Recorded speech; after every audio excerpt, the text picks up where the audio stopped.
Hi, so I just wanted to have a look at some pestos this afternoon, because pestos are a really useful thing. Obviously you can stir them through pastas, but you can also have them with meats and fish on the side. They really lift a dish, or you can water them down a bit with some more extra olive oil and some lemon and make them into a salad dressing. So they're lovely with something like a roasted vegetable salad, and as the weather gets warmer, with barbecues as well. The other great thing about pestos is you don't just have to make them with basil. Obviously they're lovely with fresh basil, but you can make them with all sorts of things. Watercress, we've got wild garlic here that we've got, so since it's just come in season now, so a wild garlic pesto is lovely with chicken or fish, or I've got some slow roast pork that I'm going to have it with this afternoon.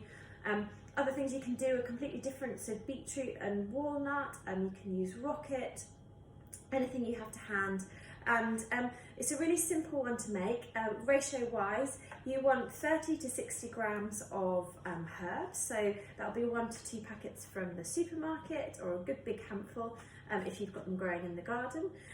We've got 30 grams here of pine nuts. I just toasted these pine nuts, just give them a little bit more flavour. Now if you haven't got pine nuts, you can use something else, so you might want to use almonds or hazelnuts if they complement the taste of whatever you're making. If you have got a nut allergy as well, you can use sunflower seeds if you can tolerate sunflower seeds. So they're a really, really useful thing in cooking.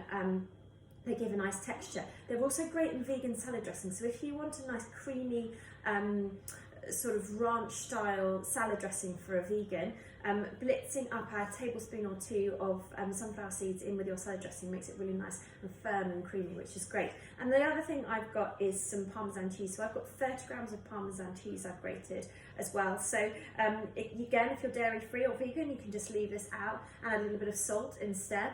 And so it's a real throw it in type dish. You don't have to follow anything exactly. I've got a little bit of seasoning, so I've got some lemon to go in.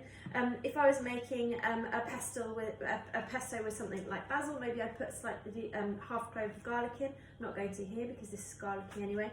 And olive oil is your last ingredient. So generally about double the amount of olive oil as the other things you put in. So if I'm using 30 grams of Parmesan and pine nuts, I'm going to use about 60 of olive oil. So I'm going to make mine in a NutriBullet, traditionally made in a pestle and mortar. It's going to be the most authentic way of doing it, but I want something that's quick and easy to wash up. So NutriBullet is going to make it quite fine, which is fine for me for what I want. It's going to be quite a puree today. If you want it to have a bit more texture to it, then you can either hand chop it, or you could use a food processor and do it on a pulse rather than a blitz, and you'll find it's a little bit more chunky. So everything's going into my NutriBullet. I love NutriBullets. There's a cheaper version called a Magic Bullet that you can get as well, which isn't quite as powerful, but it's still useful. And I use it all the time, so you can make smoothies with it, pestos, sauces, also really good for spices and curry paste, things like Thai curry paste, which we'll look at another time. So my Parmesan's going in. It's a really good way of making pesto to use up bits and bobs that you've got in the fridge. You could stick some sun-dried tomatoes in if you've got them knocking around. Take that pip out. So my lemon's gone in, and then my olive oil. So you can always eyeball the olive oil, or you can weigh it if you want to, depending on how thick you want your pesto to be. So start with less, and then you can always add more if you want to. So you could go up if you want it to be looser. I'm going to get it on my NutriBullet.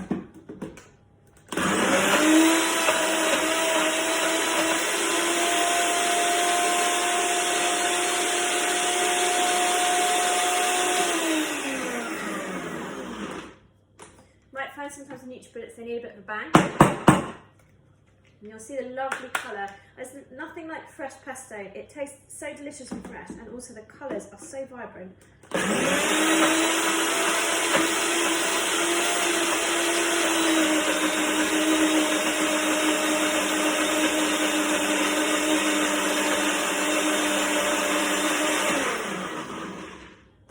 There we go, done. So really quick and easy. It will last for a few days in the fridge if you're going to keep hold of it. I'll show you, see how green it is. If you are going to keep hold of it in the fridge, you want to pop it into a jar, clean jar, sterilise it with some boiling water, or pop it into the oven on 100 degrees for 10 minutes, and then pour a little bit of oil over the top, and that will seal it and stop the air going into it.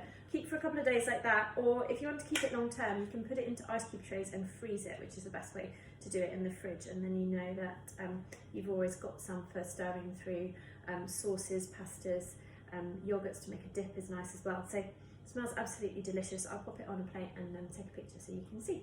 Have a go and let me know how you get on.